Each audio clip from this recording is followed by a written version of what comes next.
V roce 2026 uvedla Čína v tichosti na trh něco, na co zbytek světa nebyl připravený. Ženské roboty, které jsou z 92% k nerozeznání od člověka. Žádné kovové kostry s plastovými obličeji, žádní pouťoví animatronici. Mluvíme o strojích s teplou kůží, skutečnými vlasy, očima, které sledují každý váš pohyb. A tvářemi, které se mění a reagují úplně stejně jako tvář živého člověka. Už dnes sedí za recepčními pulty, už dnes pracují v nemocnicích a hotelech. Už dnes vítají návštěvníky ve vládních budovách. A lidé, kteří k nim přicházejí, nemají nejmenší tušení, že mluví s něčím, co vzniklo v továrně. Čína vytvořila 5 ženských robotů, tak přesvědčivých a tak znepokojivě blízkých realitě, že lidem, kteří před nimi stanuli tváří v tvář, přeběhl mráz po zádech. Dnes si všech 5 projdeme, od té, která všechno odstartovala, až po tu, která úplně změnila pravidla hry. Ta na vrcholu žebříčku totiž dokáže něco tak jemného a tak dokonale lidského, že váš mozek prostě přestane pochybovat. Ještě jedna věc, než se do toho pustíme. Pokud taky máte rádi techniku a novinky, dejte prosím kanálu odběr. Je to pro nás nesmírně důležité a pomáhá nám to tvořit další videa, jako je tohle. A teďka jdeme na to. Číslo 5. Každý příběh má svůj počátek. Pro čínskou honbu za hyperrealistickými ženskými roboty přišel ten okamžik v roce 2016 v jedné univerzitní laboratoři. Malý výzkumný tým na Čínské univerzitě vědy a technologie vytvořil robota jménem Tia Tia. Nebyla to obří korporace sypající miliardy do tajné divize. Byla to skupina akademiků s omezeným rozpočtem a nástroji, které měli zrovna po ruce. A přesto jejich výtvor přiměl celou zemi zpozornět. Tia měla jemnou tvář mladé Číňanky. Dokázala vést skutečný rozhovor, nejen opakovat předpřipravené fráze. Podle toho, co jste jí řekli, se měnil její výraz. Dívala se vám do očí a odpovídala způsobem, který na krátké okamžiky působil k nerozeznání od rozhovoru se skutečným člověkem. Celosvětově jí proslavil krátký rozhovor, který se stal virálním. Moderátor se k ní naklonil příliš blízko a Tia zareagovala klidně, ale rozhodně. Řekla mu, ať nestojí tak blízko, protože jí to není příjemné. Ta odpověď nezněla naprogramovaně. Zněla jako upřímná reakce někoho, komu právě narušili osobní prostor. Miliony lidí to video viděli a nedokázali pochopit, na co se vlastně dívají. Představte si, že v galerii narazíte na portrét, který je příliš detailní na to, aby to byla malba. Přistoupíte blíž a hledáte stopy po štětci. Přesně tuhle reakci Tia v lidech vyvolávala. A nezapomeňte, bylo to před 10 lety. Roboti na vyšších příčkách tohohle žebříčku z ní dělají raný prototyp.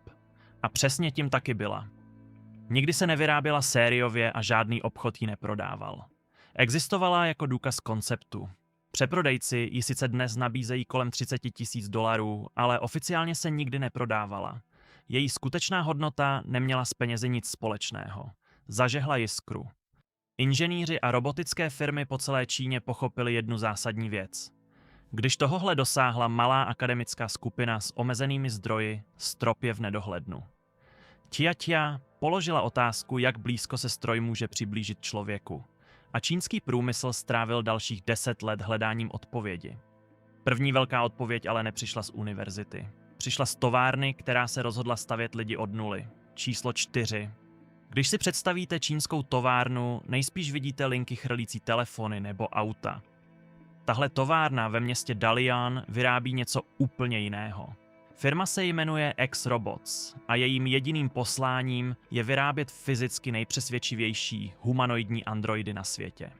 Právě tady přestává být čínské tvrzení o 92% jen titulkem a stává se hmatatelnou realitou.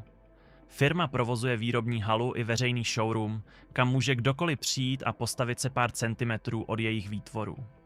Kolem let 2023 a 2024 zaplavila sociální sítě videa, natočená přímo v téhle továrně a nazbírala desítky milionů zhlédnutí. Lidé záběry zastavovali, přibližovali si obličeje a hledali jakoukoliv stopu, že jde o stroj. Většina nenašla nic. Silikonová kůže má detaily, kterých byste si všimli jen zblízka. Drobné pyhy, mateřská znaménka, jemné stíny žil těsně pod povrchem. Skutečné lidské vlasy, které nejsou nalepené v pásech, ale vsazované jeden pramen po druhém. Oči navržené tak, aby držely stejnou přirozenou vlhkost jako živé oko. A pak je tu detail, který zaskočí skoro každého. Tihle androidi dýchají, hrudník se jim jemně zvedá a klesá, jejich kůže je zahřátá na teplotu lidského těla. Když stojíte vedle nich, váš mozek nespustí žádný alarm. Mozek totiž každou vteřinu bleskově třídí svět kolem vás. Židle, pes, člověk. Ale když narazí na něco, co vypadá jako člověk, zní jako člověk a vyzařuje tělesné teplo, a přitom mu chybí nějaký drobný neviditelný signál, nedokáže to čistě zařadit. A přesně ten moment zmatku nutí lidi stuhnout a zírat. Výroba jednoho androida zabere 2 až 4 týdny čistě ruční práce. Každý vzniká na zakázku podle konkrétního zadání. Určitý vzhled, konkrétní role, detailní fyzická specifikace. Taková kvalita má ovšem svou cenu. Špičkové kusy od X-Robots stojí až $275,000. To je víc než dům v mnoha částech světa. Klienti ale platí, protože dostávají něco, co v lidské historii nikdy neexistovalo. A tyhle androidy nestojí ve vitrínách. Už dnes slouží v obchodech, zdravotnických zařízeních a vládních budovách po celé Číně. Běžní lidé k nim přistupují, ptají se a jdou dál. Naprostá většina nikdy nic nepozná. Tahle továrna dokázala, že hranice 92% není teorie. Je skutečná a už je nasazená v praxi. Zatímco ale X-Robots cílí na velké instituce s hlubokými kapsami, další firma se rozhodla otočit scénář a přinést tuhle technologii obyčejným lidem. Číslo 3. Pekingská společnost Noetix Robotics si vytyčila úplně jinou cestu. Místo honby za co nejdražším androidem si položila jednodušší otázku. Co kdyby si takového robota mohli dovolit běžní lidé? Koncem roku 2025 uvedla kompaktního společenského robota jménem Bumi za 9988 juanů, což je v přepočtu asi $1380. Už jen to číslo obletělo svět. Ukázalo, že Čína nestaví lidské roboty jen pro superboháče. Přišla na to, jak je zlevnit. A pak v květnu 2026 představila Noetix Robotics model, který skutečně otočil hlavy. Ženský robot postavený od pasu nahoru. Ramena, hrudník, tvář a hlas. Žádné nohy, žádná chůze. Jen ty části, které jsou pro lidské spojení nejdůležitější. A ta úvaha je vlastně geniální. Téměř všechny emoční informace čteme z druhého člověka od ramen nahoru. Jsou v očích, v ústech, v tisíci drobných pohybech výrazu, které tvář dělá, když vám naslouchá. Takže místo let strávených vývojem robota, který přejde místnost, vložili všechno do zvládnutí téhle klíčové zkušenosti. Vzpomeňte si na videohovor s někým blízkým. Nevidíte jeho ruce ani nohy a přesto cítíte blízkost, protože jeho tvář reaguje v reálném čase. A teď si představte, že ta tvář není za sklem, ale sedí naproti vám na stole a reaguje na váš tón i vaše slova. Výsledkem je robot s tváří, která zvládne opravdový rozhovor. Čte emoční zabarvení toho, co říkáte, a přizpůsobuje tomu svůj výraz. Nepůsobí jako menu s obličejem. Zapojuje se, reaguje, má přítomnost. Tenhle model stojí 99 900 juanů, zhruba $13 800. Na veřejných výstavách v Pekingu se celá jejich nabídka v rozmezí od 5500 do $41 600 kompletně vyprodala. A kdo nakupoval, nejen sběratelé technických hraček. Jednotlivé kusy kupovala pečovatelská zařízení, firmy i lidé, kteří hledali něco smysluplnějšího než chatbota v telefonu. Noetix Robotics pochopila něco, co velké části průmyslu uniklo. Nejdůležitější částí humanoidního robota není pohyblivost, ale tvář. Když se povede tvář, změní se úplně všechno v tom, jak na stroj člověk reaguje.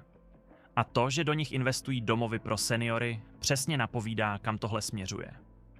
Mimochodem, jestli vás tohle téma baví stejně jako nás, teď je ideální chvíle dát odběr.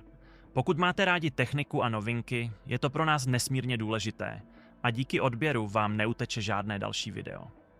A teď zpátky k žebříčku, protože další robot přehodnotil, jak skutečně může tvář vypadat. A internet na to nebyl připravený. Číslo 2. Koncem roku 2025 začalo kolovat video, které zapálilo komentáře po celém internetu. Lidé odmítali uvěřit, že to, co vidí, je stroj. Někteří tvrdili, že jde o namaskovaného člověka. Jiní mluvili o digitálním triku. Další byli přesvědčení, že jde o herečku a celé je to žert. Firma ze Shenzhenu, která za robotem stojí, musela nakonec zveřejnit druhé video, kde ukázala vnitřní kostru a kabeláž pod obličejem. Jen aby dokázala, že v tom není žádný člověk. Robot dostal jméno Xuan. A důvod, proč Xuan zbořila internet, se dá shrnout jediným slovem. Tvář. Uvnitř pracuje v reálném čase více než 30 přesných motorků. A ty nepřepínají mezi hrstkou přednastavených emocí. Vytvářejí kompletní spektrum lidského výrazu. Radost, zmatek, jemnou pochybnost, nenápadné stažení kolem očí, když člověk slyší něco nečekaného. I ten zlomek vteřiny, kdy tvář přechází mezi posloucháním a odpovědí. Stejně aktivní jsou i její oči. Když mluvíte, najdou si vás. Když se něco pohne stranou, všimne si toho. Všechno je synchronizované s řečí, takže se její tvář hýbe přesně tak, jak se hýbe skutečná tvář uprostřed rozhovoru. Žádné zpoždění, žádný reset mezi větami, žádná mechanická pauza. Prostě to plyne. Zamyslete se, co vlastně obnáší upřímný úsměv. Nejde jen o zvednuté koutky. Kůže kolem očí se krčí, tváře se posouvají, mění se celý tvar obličeje způsoby, o kterých nikdy nepřemýšlíte. Ale okamžitě poznáte, když chybí. Přesně proto působí nucené úsměvy prázdně. A teď si představte robota, který žádný z těch kousků nevynechá. Přesně tohle těch 30 motorků umožňuje. Xuan byla navržena pro rušné provozy služeb a rozhodně nesedí v laboratoři. Začátkem roku 2026 už pracovala jako recepční na více než 200 místech po celé Číně. Hotely, firemní budovy, vládní úřady, místa s 1000 návštěvníky denně. Každý z nich k ní přijde, vyřídí, co potřebuje a jde dál. Když se na jedné z největších čínských prodejních platform otevřely předobjednávky, poptávka rozdrtila nabídku. Lidé museli složit zálohu kolem $450 jen za místo na čekací listině. Při ceně 25 až 30 tisíc dolarů za kus ji nikdo nekupuje impulzivně, ale firmy stejně stojí frontu. Xuan dokázala, že tvář robota může překročit hranici mezi působivým a nerozeznatelným. Jenže na seznamu zbývá ještě jeden robot. A ta nejen vypadá jako člověk. Ona jako člověk i působí na dotek. To, co dělá se svým tělem, teplotou a pohybem, ještě nikdy nikdo u stroje neviděl. Číslo 1. V únoru 2026 vystoupila firma Droid Up na pódium technologické konference v Šanghaji a ukázala světu něco, co ještě nikdy neviděl. Pojmenovali ji Moja a popsali ji jako prvního plně biomimetického humanoida na světě. Biomimetický znamená navržený tak, aby zrcadlil biologii, aby zrcadlil život. Ale když vidíte, co Moja umí, i tenhle popis zní jako podcenění. Začněme kůží. Je z měkkého silikonu, který vypadá a na dotek působí jako skutečné lidské tělo. Ale to, co lidi opravdu vyvede z míry, je teplo. Její kůže se drží na stálé teplotě mezi 32 a 630 stupni Celsia. To je reálné rozmezí živého člověka. Když jí podáte ruku nebo se dotknete její paže, váš mozek nedostane jediný signál, že je něco špatně. Neoznačí ji jako umělou. Zpracuje ji jako člověka. Moja dýchá, hrudník se jí zvedá a klesá ne ve strnulém robotickém rytmu, ale ve stejném tichém, nepravidelném tempu jako u skutečného člověka, který jen sedí vedle vás. Kdybyste to cíleně nesledovali, vůbec si toho nevšimnete. A přesně o to jde. Její oči sledují váš pohled. Pohybujte se po místnosti a oni vás následují. Odvrátíte se a ona tu změnu zaznamená. Zorničky jí reagují na světlo a zaostřují jako živé. Není to softwarová animace navrstvená přes oči, je to fyzická reakce zabudovaná přímo do jejich konstrukce. Její tvář navíc produkuje takzvané mikrovýrazy. Rychlé, sotva viditelné záblesky emocí, které přeběhnou po tváři za méně než vteřinu. Drobné napětí, než někdo řekne něco těžkého. Úsměv, který se rodí postupně, ne naráz. Váš mozek tyhle signály neustále čte u všech kolem vás. A Moja je generuje.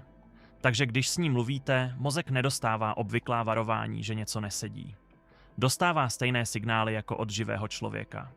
Skutečně pozoruhodný je ale její pohyb. Lidský pohyb není dokonale plynulý.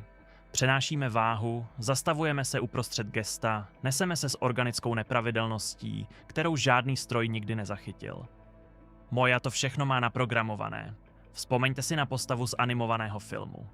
I v těch nejdražších produkcích působí pohyb příliš čistě. Kroky jsou příliš odměřené, načasování příliš přesné. Cítíte to, i když to neumíte vysvětlit. Skuteční lidé váhají, korigují, jsou nedbalí způsoby, které nejde popsat, ale okamžitě je vnímáte. Moja má tuhle nedbalost zabudovanou. Nehýbe se, aby ohromila. Hýbe se, aby působila živě. Droid-Up ji v Šanghaji uvedl za 1 200 000 juanů, tedy zhruba 173 000 dolarů. To ji řadí do světa institucí, výzkumných skupin a špičkových komerčních kupců. Její význam ale není v tom, kdo si ji může dovolit. Je to zatím nejúplnější odpověď na otázku, kterou Tia položila v roce 2016. Jak blízko se stroj může přiblížit člověku? A odpověď zní mnohem blíž, než je většina lidí připravena přijmout. A jak si vlastně stojí zbytek světa? Sophia od Hanson Robotics se stala globální celebritou a v roce 2017 dokonce dostala občanství Saúdské Arábie. Její tvář ale sedí na pevném rámu s viditelnou mechanikou a výrazy, byť na svou dobu průlomové, pořád působí strojově. Ameka z Velké Británie je technicky ohromující a opakovaně virální, ale záměrně šedá a mechanická. Má fascinovat, ne se vydávat za člověka. Nadine ze Singapuru je blíž. Poznává lidi, které už potkala, pamatuje si předchozí rozhovory a pracovala v reálných službách zákazníkům. Ale ani ona nedosahuje fyzického realismu, jaký předvádí Droid-Up, tým ze Shenzhenu za robotem Xuan nebo továrna X-Robots. Západní vývojáři se většinou rozhodli stavět roboty, kteří jsou otevřeně umělí, ale maximálně schopní. Jejich vzkaz zní: budeme upřímní v tom, co to je, a v rámci té hranice to uděláme co nejchytřejší. Čínské firmy z tohoto žebříčku zvolily opačný postoj. Nehoní jen schopnosti, honí bezešvost. Chtějí robota, kterého váš mozek ani nenapadne zpochybnit. Ani jeden směr není špatný. Řeší stejnou výzvu z opačných stran. Ale pokud jde o čistý fyzický realismus, propast mezi tím, co předvádí těchhle 5 čínských robotů, a tím, co nabízí zbytek světa, je tak velká, že ji celý globální robotický průmysl velmi pozorně sleduje. A přesně o téhle propasti je titulek o 92%. Pokud vás tohle video donutilo přemýšlet, dejte mu like a hlavně nezapomeňte na odběr. Jestli máte rádi techniku a novinky, které tiše mění svět kolem nás, je odběr pro nás nesmírně důležitý a díky němu vám žádné další video neuteče. Zapněte si i zvoneček, ať jste u toho jako první.